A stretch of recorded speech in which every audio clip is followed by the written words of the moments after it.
Guys, trending na trending, balitang balita, viral na viral. Kabi-kabila ang balita patungkol sa sitwasyon nila ni Sharon Cunita at Casey Concepcion noong Pasko, lalong-lalo na nung nag-post si Casey Concepcion sa kanyang Instagram. Sinabi ni Casey na nakausap niya ang kanyang inang si Sharon Cunita at nagkausap sila, binati niya ang kanyang inang si Sharon. Ang ganda ng move ni Casey Concepcion para sa 2025.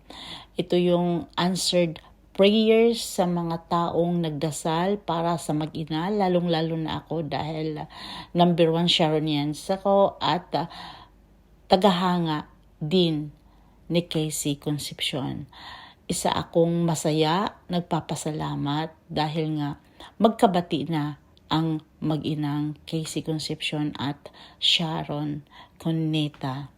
At nakita din natin ang story ni ni Sharon Cunita sa kanyang Instagram na pinost niya ang kanyang panganay na anak.